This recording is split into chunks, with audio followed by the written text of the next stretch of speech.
School of Management Studies IGNOU presents an audiobook on the course MMPC 007 Business Communication for MBA program. Presenting Block 1 Introduction to Communication. Unit 3 Types of Communication Part 1. In Part 1, we are going to discuss about introduction, verbal communication, types of verbal communication and non-verbal communication.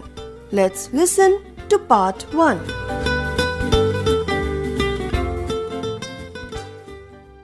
Types of communication. In this unit, we will understand the difference between verbal and non-verbal communication, explain different types of verbal communication, understand the different types of non-verbal communication and their role in our life. Introduction.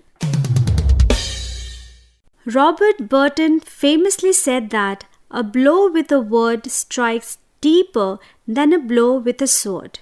Therefore, it is important to choose our words judiciously and cautiously, as it determines the success of our communication at personal and professional levels. Our personal and professional worlds move on the wheels of communication. A person with better communication skills achieves more success at personal and professional level as compared to a person who has average or below average level of these skills. Communication is essential in advising, counseling, guidance, mentoring, giving orders, delegation, giving warnings, preparing advertisement, and marketing, among others. A major part of our spoken words, that is oral communication, is supplemented by body language, gestures, signs, and expressions, and these are non-verbal components of communication. Rodney Overton believes that about 55% of the communicator's message is understood non-verbally.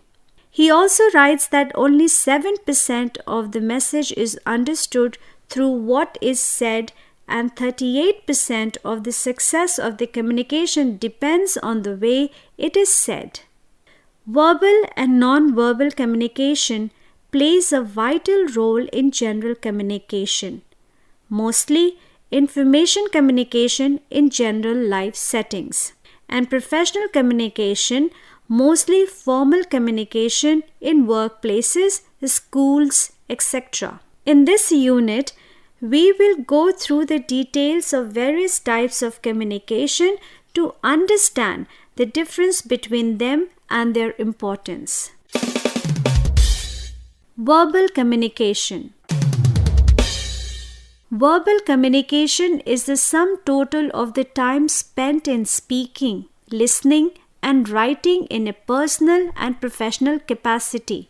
In other words, we can understand verbal communication as the establishment of communication between people using oral or written words. The message is transferred from the sender to the receiver through an oral or written channel of communication. Verbal communication thus stands for both spoken and written communication. It can be one-way communication where the message flows from the sender to the receiver and nothing goes back to the sender from the receiver, or it can be a two-way communication where the communication is negotiated between two people, that is, the sender sends the message and the receiver responds. They exchange information, clarify doubts, and work together in harmony to achieve a common goal. Types of verbal communication. Basically, verbal communication can be classified into two categories, and they are: first, oral communication; second, written communication. Oral communication is something where we speak with someone through words whereas written communication includes the words which are in a written form. Let us now discuss these types of communication. Oral communication. This is the most common and popular mode of communication in our personal and professional life. Oral communication, as already explained, involves establishing communication through spoken words. It can be formal, informal, one-way or two-way communication. It can involve a face-to-face interaction, telephonic conversation, or communication through video conferencing. In other words, it involves a speaker and a listener. The speaker and the listener may establish a one-way or two-way communication depending on the setting. Oral communication can be of two types, that is, formal or informal. Informal oral communication involves persons speaking and listening to everyday occurrences like talking to friends, family members, or colleagues on topics not related to business or other formal situations. Informal oral communication is mostly casual in nature and is based on social relationships between people. It is unofficial in nature and normally occurs outside the hierarchy of school, college, and businesses. On the other hand, formal oral communication does not involve casual exchange of information and is governed by organizational hierarchies and chain of commands. The flow of information which flows is controlled by strict codes bound by time and structure put in place by the management team. Formal oral communication is practiced religiously in certain situations like interviews, oral evaluations or viva voce, lectures, debates, speeches, presentations, group discussions in a business meeting or in a school. It is a talk between the management team and the employees or school administration and staff members or students. It can be a situation where the information needs to be conveyed very quickly, for example, the announcement of the schedule, departure or arrival, or an aeroplane, train, bus, etc. Formal oral communication is more reliable since it is communicated in official capacity and in most cases can be traced back to its source. On the contrary, informal oral communication is not governed by such strict hierarchies and normally is not very reliable since most of it is said is in a casual setting. The information moves freely in informal settings as opposed to formal settings, where the information moves through predefined channels. Written communication. Let us now understand the second type of verbal communication, that is the written communication. Written communication can be understood as the sending of messages through written words. In this mode of communication, the sender of the message uses written mode to transfer the message. The message is communicated through letters, manuals, reports, emails, handbooks, books, circulars, etc.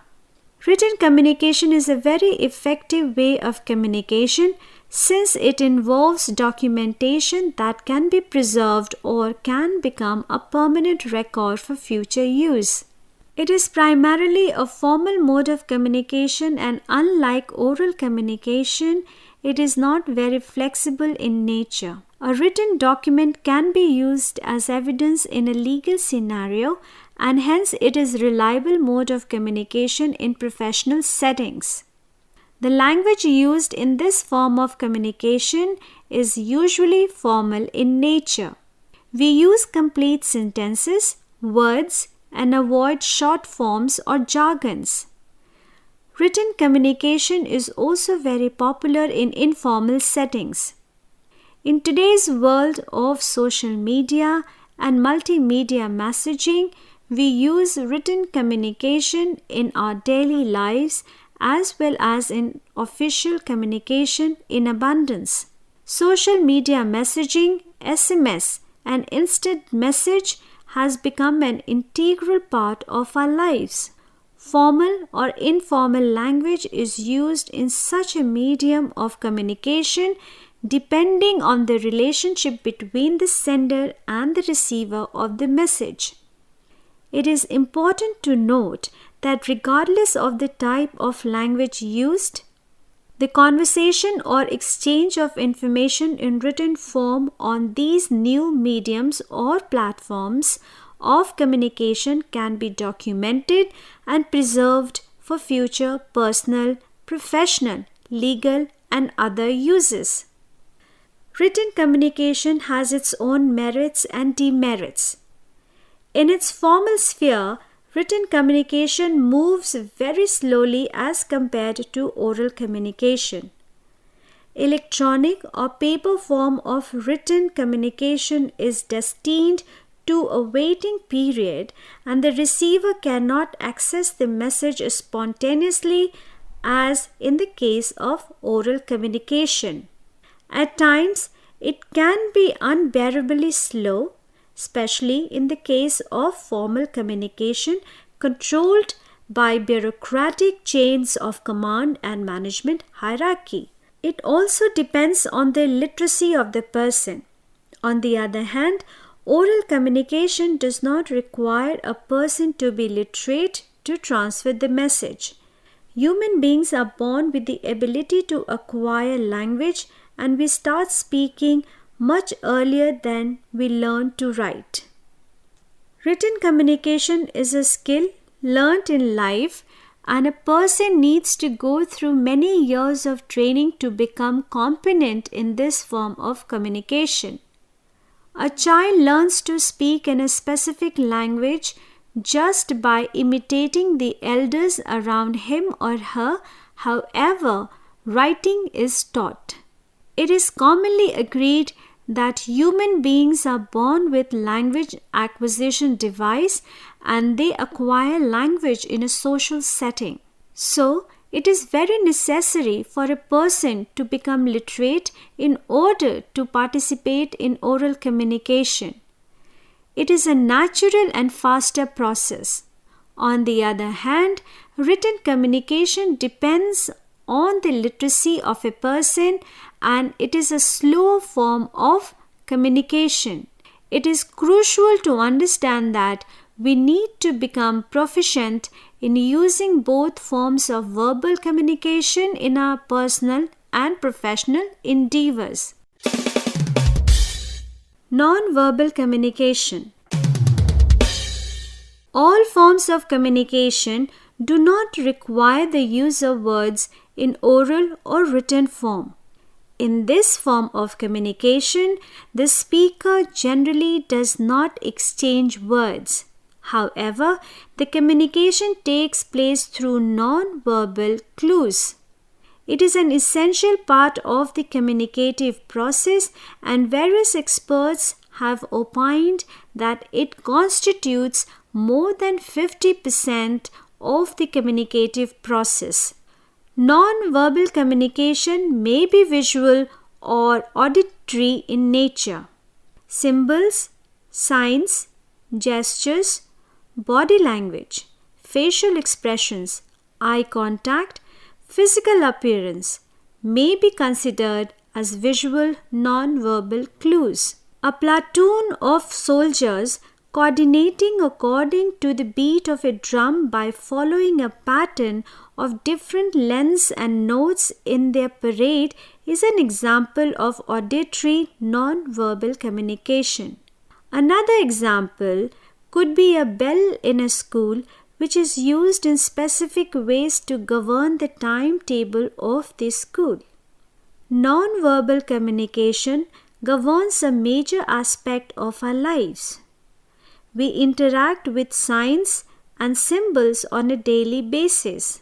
These conversations are normally one-way communication. For example, the traffic lights communicate with a very large group of commuters by guiding their movements for a swift flow of the traffic and controlling a probable situation of chaos. There are a number of symbols which are adequate for one-way communication. They indicate important information to us just through a simple picture, like a motorbike or telephone, to tell us important information we need in our day-to-day lives. Let us now look at the following signs and understand its meaning. The above sign tells the commuter that a U-turn is prohibited on a particular road. Such non-verbal signs and symbols replace words and sentences, thus removing literacy barriers between people and the essential traffic guidelines. Think about a situation where a person from an English-speaking country visits a non-English-speaking country with an international driving license. These symbols and signs will communicate with that person while he/she is driving a vehicle. There are different words for toilet for men and women. However, using standard symbols representing specific gender make it easier for the person who wants to use public washrooms or toilets. Non-verbal communication is a form of universal communication which is not restricted by language boundaries, and the same signs and symbols can be used everywhere. These signs and symbols act as a tool to include the illiterate population in all major activities. For example, every political party has a symbol and an illiterate voter identities the candidates through the symbol of the political party. It would be impossible to select the candidate of one's choice from a large pool of candidates contesting in a particular election. It takes care of two different perspectives. First, it helps the illiterate identify a candidate of their choice, and it makes the process faster. Second, a literate voter can just look at the symbols to identify his or her choice of the candidate to vote instead of reading the names, which will make the process slow. Now, think of a football or cricket match. These matches are attended by a large number of people, and it would be impossible to communicate with the audience and convey the match proceedings. A cricket umpire makes gestures through his or her hands to inform everyone if the player is out or has scored a boundary. A football referee uses colored cards, flags, and other gestures to communicate with the audience. These gestures and symbols are fixed and universally accepted. The people watching a football match can understand the proceedings of the match through these symbols, gestures, signs, regardless of their ethnicity or language they speak. These are simple one-way communication and do not require the use of language, speech, or written. Hence, non-verbal communication is important in our life, especially when the nature of the communication is one way and is directed for a large audience.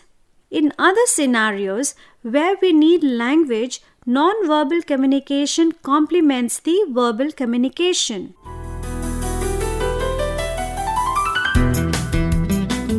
You are listening to audiobook by School of Management Studies IGNOU for MBA program. Course code MMPC 007 Business Communication, Unit 3, Part 1. Course Coordinator Professor Neeti Agrawal from School of Management Studies IGNOU. Voiceover by Santosh Bharati. Edited by Tarannum Jahan. Program assisted by Jagbandhu Jana. And program produced by Manoj Kumar Singh. This program was brought to you by Electronic Media Production Center of Indira Gandhi National Open University.